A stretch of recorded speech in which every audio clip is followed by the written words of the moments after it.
হরে কৃষ্ণ। সবাইকে কৃষ্ণপ্রীতি ও শুভেচ্ছা। তা আমরা সকলেই জানি যে আগামী পরশু অর্থাৎ 7ই অক্টোবর থেকে পবিত্র দামোদর মাস শুরু হতে যাচ্ছে। তো সেই উপলক্ষে গুরু মহারাজের কৃপা আশীর্বাদ নিয়ে এবং বরিষ্ঠ সন্ন্যাসীবর্গ যারা রয়েছে, পূর্ব আচার্যদের কৃপা আশীর্বাদ ভিক্ষা করে লাইভে আসলাম কিছু হরিকথা উপস্থাপন করার জন্য। তো আমাদের প্রচেষ্টা থাকবে পুরো কার্তিক মাস ব্যাপী অর্থাৎ দামোদর মাস ব্যাপী আমরা হরিকথা, ভগবানের কথা, শ্রী রাধা দামোদরের কথা আমরা শ্রবণ করব যৎকিঞ্চিৎ। তো শুরুতেই আমি আমার পরমার্থ গুরুদেব শিল জয়পতাকা স্বামী গুরু মহারাজের কৃপা কটাক্ষ কামনা করছি। ইসকন প্রতিষ্ঠাতা আচার্য জগৎগুরু শিল প্রভুপাদের করুণা ভিক্ষা করছি। তো আমরা গুরু মহারাজের একটা বাণী দিয়ে আজকের এই ক্লাস শুরু করতে চাচ্ছি। গুরু মহারাজ বলেছেন, শ্রী চৈতন্য মহাপ্রভুর কঠোর নিয়মানুবর্তী ছিলেন এবং তিনি চেয়েছিলেন যে তার অনুসারীরাও যেন শুধু শুদ্ধ ভক্তিমূলক সেবা প্রচারের সেই বিশুদ্ধতা মেনে চলেন। এমনকি যখন তার কোনো অনুসারী অন্য কোনো ব্যক্তি যারা শুদ্ধ ভক্তিমূলক সেবা প্রচার করছেন না তাদের সাথে দেখা করতে যেত এবং তিনি তাদের বর্জন করতেন। শিলজয়পতাকা স্বামী গুরু মহারাজ 4 জুলাই 1991 নিউ তালবন আমেরিকাতে গুরু মহারাজ বলেছিলেন।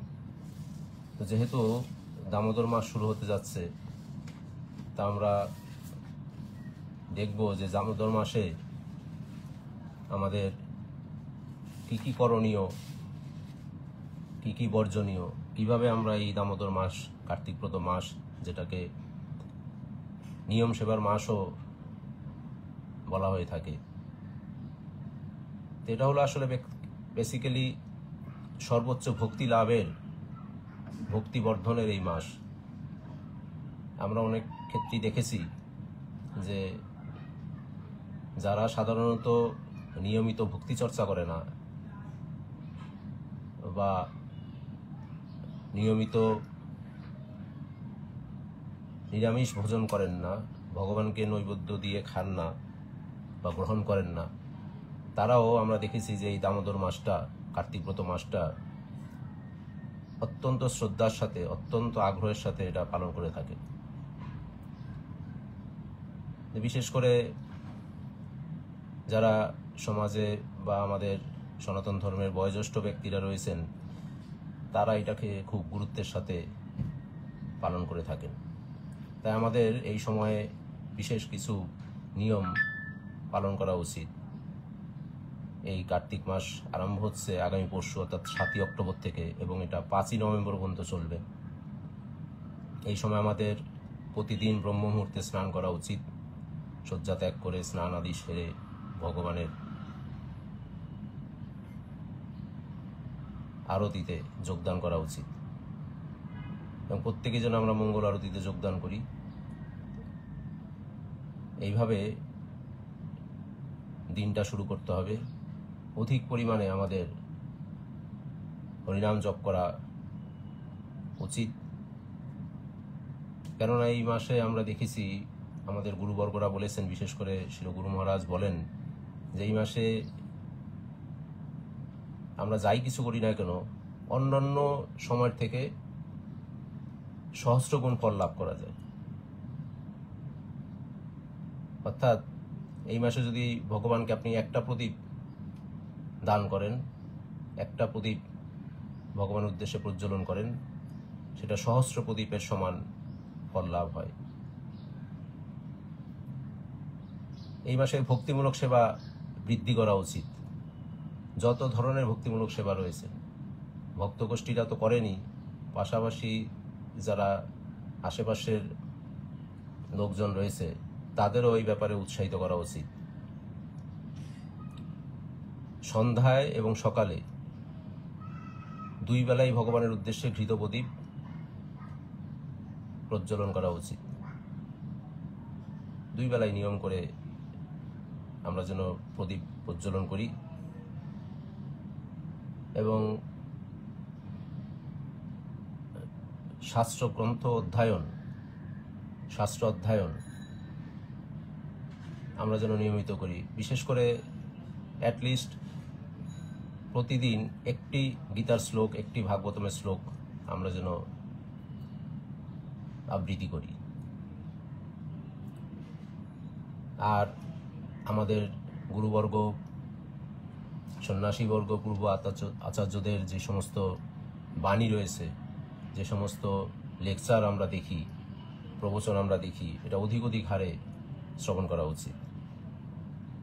যথাসম্ভব প্রজল্প অর্থাৎ পরনিন্দা, পরচর্চা, মিথ্যা কথা বলা এড়িয়ে চলা উচিত। কারণ এগুলো ভক্তি পথের বাধা।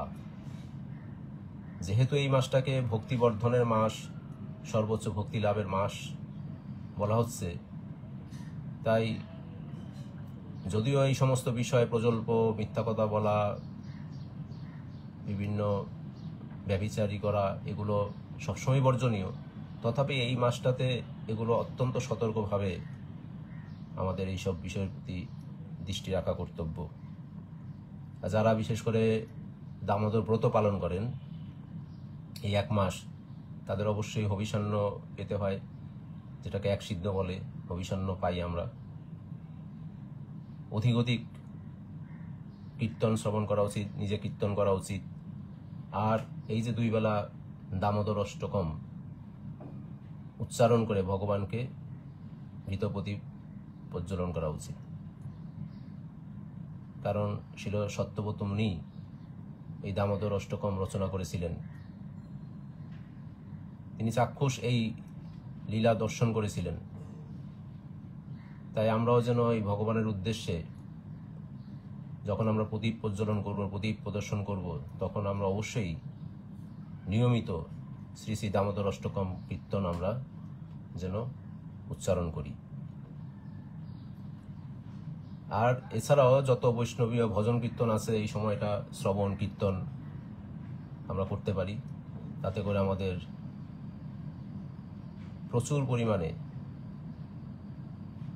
পারমার্থিক কল্যাণ এবং ভক্তি বৃদ্ধির জন্য অত্যন্ত সহায়ক হবে। যেমন স্কন্দ পুরাণে বলা হয়েছে, কার্তিক মাসে অন্য সকল মাসের মধ্যে কার্তিক মাস হলো শ্রেষ্ঠতম মাস। অন্য সমস্ত পবিত্র মাসসমূহের মধ্যে একটি সর্বাধিক গুরুত্বপূর্ণ এবং গুণসম্পন্ন মাস হলো এই কার্তিক মাস। তাই যারা আমরা ব্রত পালন করব, অথবা যারা আমরা ভক্ত গোষ্ঠী রয়েছি, গৌড়ীয় বৈষ্ণব সম্প্রদায়, তারা তো নিয়মিত সবকিছু করি, তথাপি এই মাসটাতে আমরা অধিক হারে প্রচার, হরিকথা শ্রবণ, হরিকথা কীর্তন এবং অন্যান্য ভক্তিমূলক যা সেবা, তা প্রচুর আকারে আমরা এটা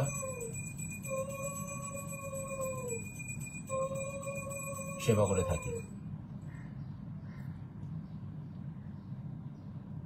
আর যারা বললাম যে হবিষান্ন পেয়ে আমরা ব্রত করি, তাদের বেশ কিছু খাবার দাবারের ব্যাপারেও সতর্ক থাকা উচিত। এই মাসে বা সাধারণভাবে এই মাসে এই জিনিসগুলো বর্জন করতে হয়। যেমন এই মাসে সবজির মধ্যে পটল, বেগুন, কলমি শাক, সিম, বরবটি এই বিষয়গুলো বর্জন করলেই ভালো। আমিষের কথা তো আর বলাই বাহুল্য, সেটা তো অবশ্যই বর্জনীয়। যারা বিশেষ করে অন্য জনগোষ্ঠী যারা রয়েছে সনাতন ধর্মের, যারা অন্তত এই মাসটা শ্রদ্ধার সাথে পালন করেন, তারা যেন আমরা এগুলো বর্জন করি এবং যথাযথ শ্রদ্ধার সাথে ভগবানের এই সেবা আমরা চালিয়ে যেতে পারি। আর একটা বিষয়ে বিশেষ করে এই প্রদীপ প্রজ্বলনের কথার ব্যাপারে যা বলা হয়েছে, যে প্রদীপ প্রজ্বলনের একটা নিয়ম রয়েছে। 2 বেলা বিশেষ করে আমরা যে ভগবান শ্রী রাধা দামোদর, শ্রী রাধা যশোদা দামোদরের উদ্দেশ্যে আমরা প্রদীপ প্রজ্বলন করব, সেটা সাধারণত আমরা করে থাকি ঘড়ির কাঁটা যেভাবে ঘোরে সেইভাবে করে আমাদের প্রদীপটা ভগবানের কাছে দেখাতে হয়। অর্থাৎ বাম দিক থেকে ডান দিকে আমাদের এই প্রদীপ প্রজ্বলন করে দেখাতে হয়। এর মধ্যে চরণ থেকে শুরু করতে হয়। ভগবান শ্রী দামোদরের চরণ থেকে প্রদীপ প্রজ্বলন শুরু হবে। চরণে 4 বার, নাভিপদ্মে 2 বার, মুখমণ্ডলে 3 বার এবং সর্বাঙ্গে 7 বার আমরা এই দামোদর অষ্টকম উচ্চারণ করতে করতে, কীর্তন করতে করতে আমরা ভগবানের উদ্দেশ্যে আমরা প্রদীপ প্রজ্বলন করব। বিশেষ করে এই দামোদর মাসে ভক্তগণ যারা খুব শ্রদ্ধার সাথে এবং আন্তরিকতার সাথে পালন করতে চান, আমাদের এই ব্রত বা এই মাসটি অতিবাহিত করতে চান, তাদের ক্ষেত্রে বিশেষ করে শাস্ত্র গ্রন্থ অধ্যয়ন, হরিকথা শ্রবণ অত্যন্ত গুরুত্ব সহকারে বিবেচনা করতে হবে। আমরা যেন খুব গুরুত্বের সাথে হরিকথা শ্রবণ করি। হরিকথা শ্রবণের বিশেষ মাহাত্ম্য রয়েছে এই মাসে। যে এই মাসে হরিকথা শ্রবণ, গীতা, ভাগবতম, চৈতন্য চরিতামৃত এগুলো শ্রবণ এবং কীর্তন করলে কি ফল লাভ করা যায়, কেন এতটা গুরুত্বের সহকারে এই মাসে হরিকথা শ্রবণের কথা বলা হয়েছে। যেমন দ্বারকা মাহাত্ম্যে বলা হচ্ছে, হরিভক্তি বিলাস শ্রীপাদ সনাতন দাস গোস্বামীর বিরচিত এই গ্রন্থে দ্বারকা মাহাত্ম্যে বলা হচ্ছে, নিত্যম কৃষ্ণকথা তস্য প্রাণাদপি গরীয়সী ন তস্য দুর্লভম কিঞ্চিদিহ লোকে পরত্র চ। নিত্যম কৃষ্ণকথা তস্য প্রাণাদপি গরীয়সী। তা যিনি প্রত্যহ শ্রী হরি কথাকে স্বীয় জীবনের অপেক্ষাও অধিক জ্ঞান করেন, ইহলোকে তদীয় দুষ্প্রাপ্য কিছুই দৃষ্ট হয় না।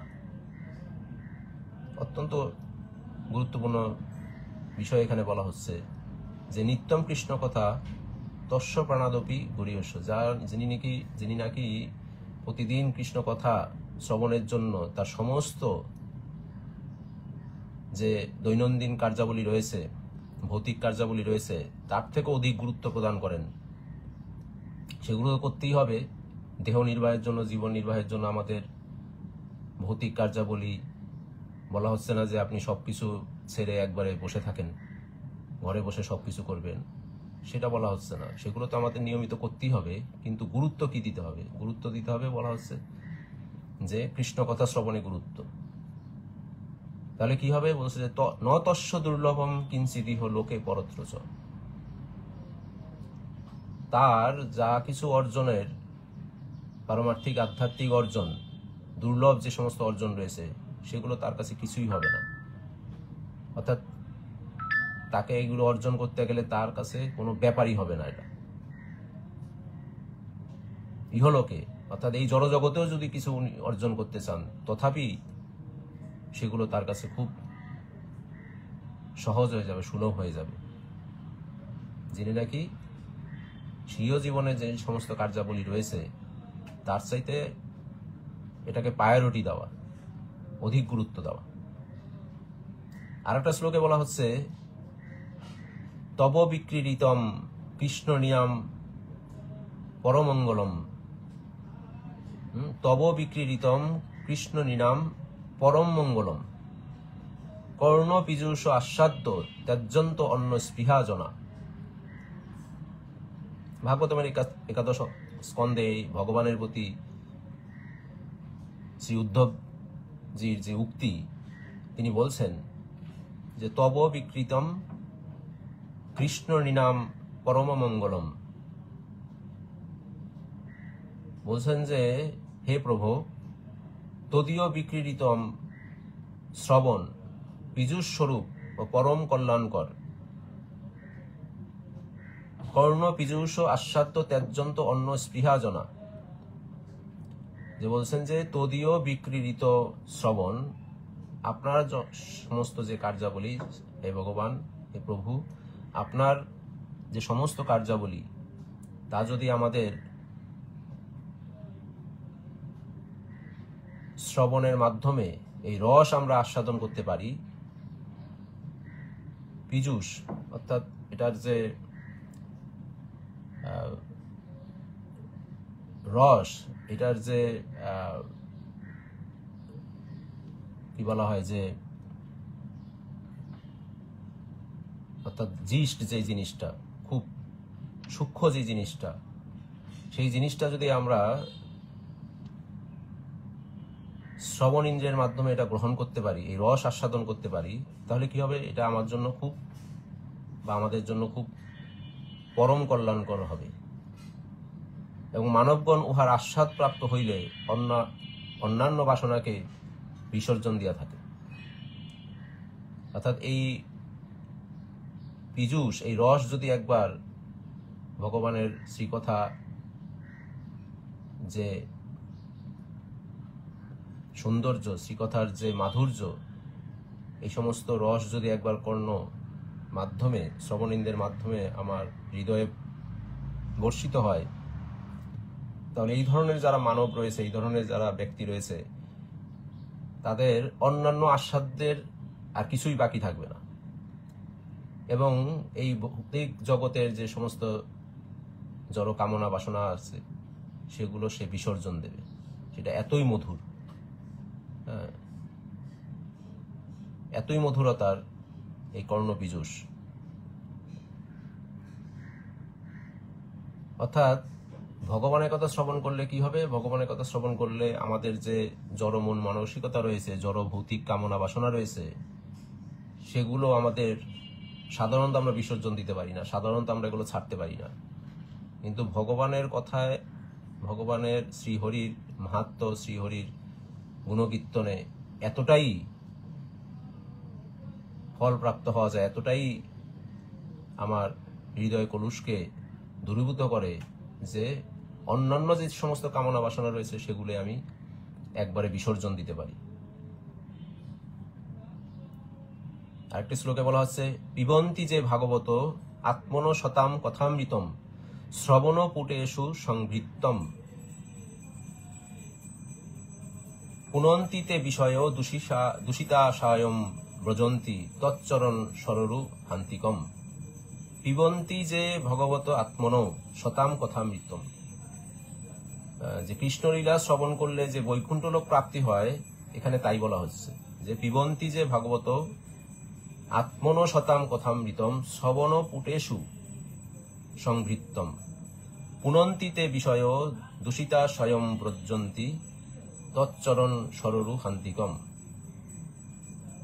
ভাগবতের দ্বিতীয় স্কন্ধে শিল সুখদেব গোস্বামী বলছেন, যাহারা শ্রুতিপুটে ভাগবত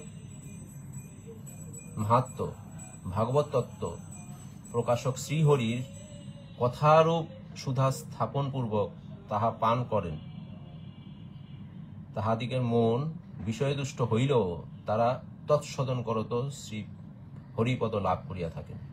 কত সুন্দর কথা এখানে বলেছেন, কত গুরুত্বপূর্ণ কথা, যে যারা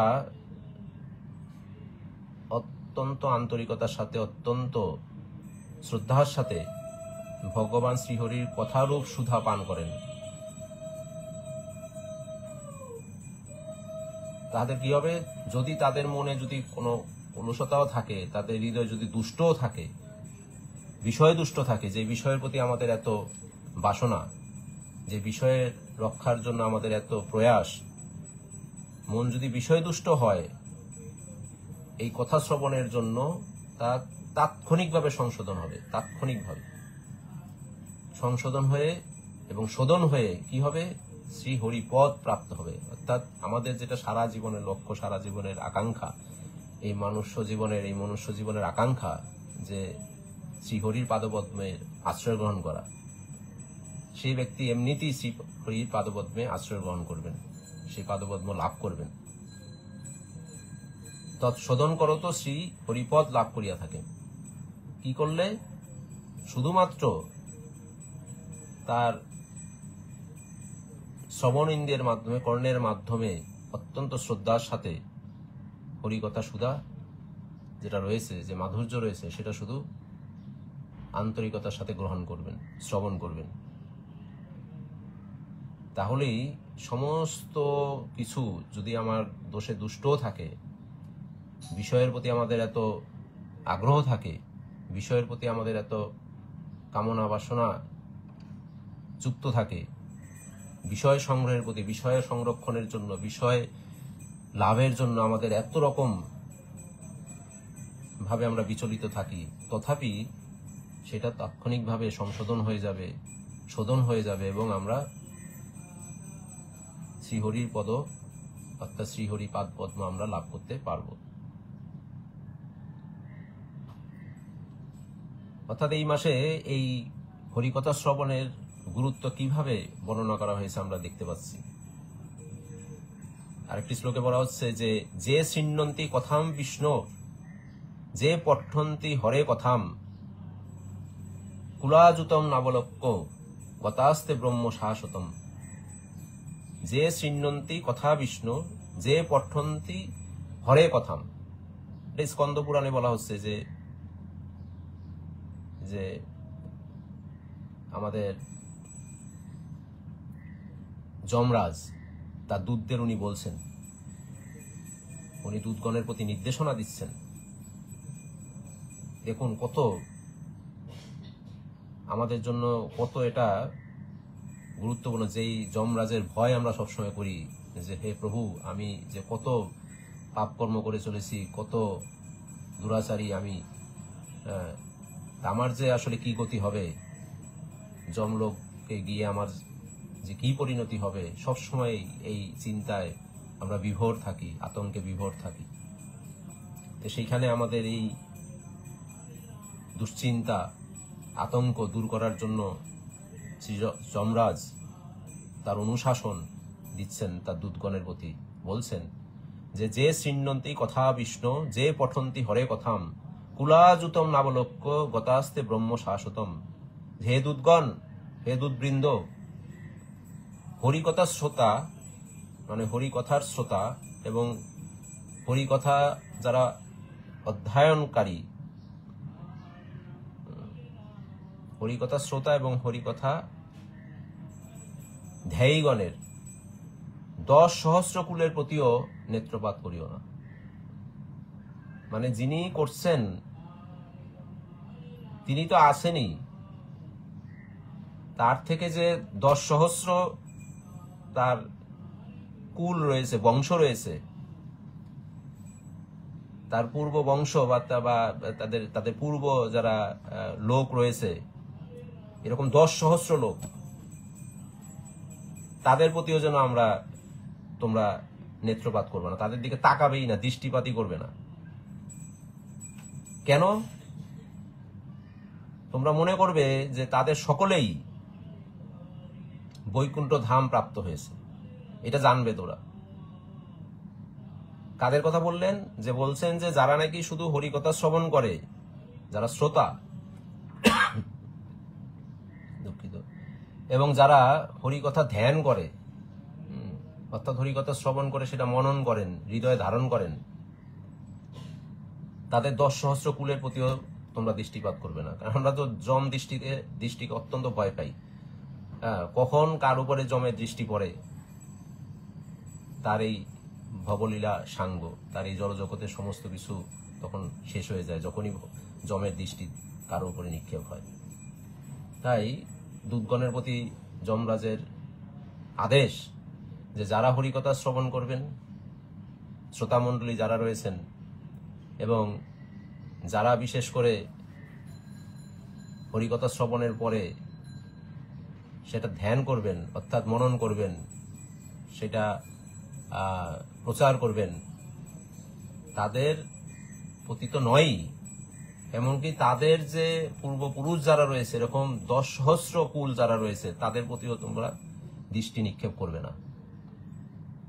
মনে করবা যে তারা কি, তারা হলো সমস্ত সবাই বৈকুণ্ঠ লোক প্রাপ্ত হয়েছে। এইভাবে করে আমাদের প্রতিনিয়ত প্রত্যহ হরিকথা শ্রবণের গুরুত্ব বর্ণনা করা হয়েছে। আর এই কার্তিক মাসে, দামোদর মাসে, সেটা তো বলাই বাহুল্য, আমরা আরো অধিক পরিমাণে যখনই সময় পাবো তখনই যেন আমরা হরিকথা শ্রবণ বা হরিকথা কীর্তন আমরা করে থাকি। আরেকটি শ্লোক আমরা বলবো আজকে, এই শ্রবণের কি গুরুত্ব দেওয়া হয়েছে। যস্য বিষ্ণু কথা লাপৈ নিত্যম তমুদিত মনঃ তস্য ন চব্যতে লক্ষ্মী তৎপদঞ্চ করে স্থিতম।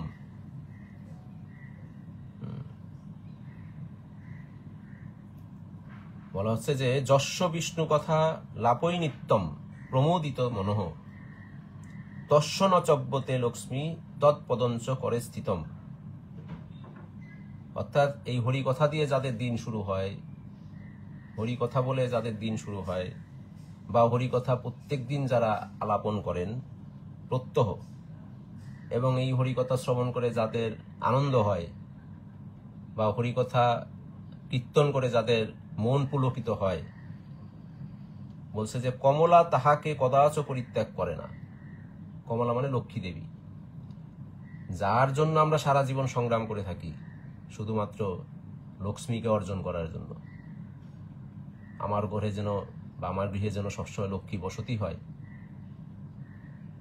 আমি যেন সামর্থ্যবান হই, আমার যেন ঐশ্বর্য লাভ হয়। সারাটা জীবনই তো সংগ্রাম আমাদের এগুলো নিয়ে। একটা শিশু ভূমিষ্ঠ হওয়ার পরে তিনি যখন এই জলজগতে সংগ্রাম শুরু হয়, এই সংগ্রাম শুরুই হয় লক্ষ্মী দেবীকে অর্জন করার জন্য। অথচ কি সহজ কথা বলেছেন এখানে, যে যারা প্রত্যহ হরিকথা শ্রবণ করেন, হরিকথা শ্রবণ করে তাদের মন পুলকিত হয়, হরষিত হয়, আনন্দ লাভ হয়, যাকে আমরা এত কষ্ট করে, এত পরিশ্রম করে, এত সংগ্রাম করে যাকে আমরা অর্জন করতে চাইছি, তিনি স্বেচ্ছায় কখনো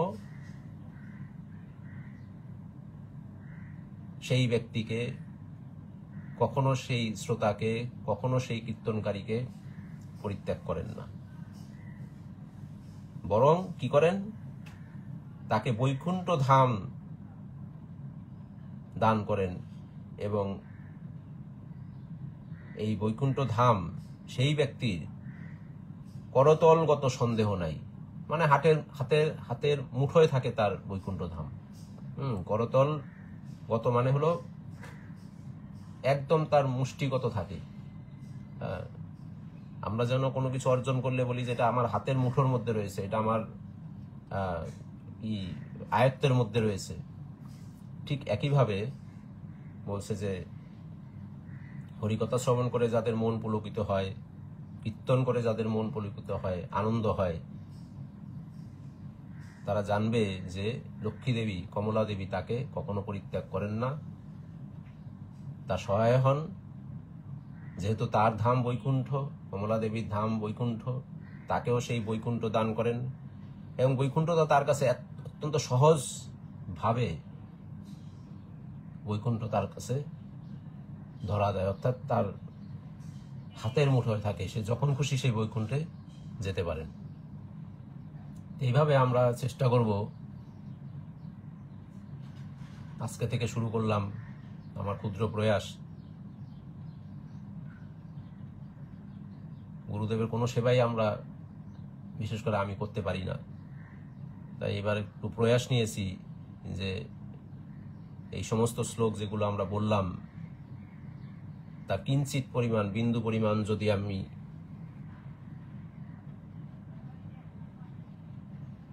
অনুভব করতে পারি, তাহলে এই মাসব্যাপী আপনাদের সাথে থাকব। আপনারা আসবেন, শ্রবণ করবেন, যদি কোনো আদেশ থাকে, নির্দেশ থাকে, পরামর্শ থাকে, এগুলো আমাকে প্রদান করবেন। আমার সেই রকম শাস্ত্রজ্ঞান নেই, কিন্তু গুরু মহারাজ যদি প্রীত হন, গুরু গৌরাঙ্গ যদি প্রীত হন, তাহলে আমার এই প্রয়াস অব্যাহত থাকবে। আপনাদের আশীর্বাদ কামনা করছি। আপনারা অধিকারে যুক্ত হবেন। সময়টা আমি এই জন্য সকালই নিয়েছি, কারণ এরপরে সবাই ব্যস্ত হয়ে যায়। তাই এই ক্ষুদ্র প্রয়াস আপনাদের মাধ্যমেই চালিত হবে। আশা করি প্রতিনিয়ত আপনারা আমাদের সাথে থাকবেন, শ্রবণ করবেন এবং আমাকে আরও উৎসাহিত করবেন। আজকে এই পর্যন্তই। আগামীকাল আবার আমরা হরিকথা শ্রবণ করব এবং শ্রী রাধা দামোদরের কৃপা আশীর্বাদ কামনা করব, যেন আমাদের প্রত্যেকেই তার ভক্তি জীবনটাকে আরো বেশি সুসংগঠিত এবং তীব্র করতে পারেন। এই আশা কামনা করে আজকে এখানেই রাখছি। হরে কৃষ্ণ কৃষ্ণ কৃষ্ণ হরে হরে, হরে রাম রাম রাম হরে হরে। জয় শিল প্রভুপাদ কি জয়, শিল গুরু মহারাজ কি জয়, সমবেত গৌর ভক্তবৃন্দ কি নিতাই গৌর সীতানাথ প্রেমানন্দে হরি।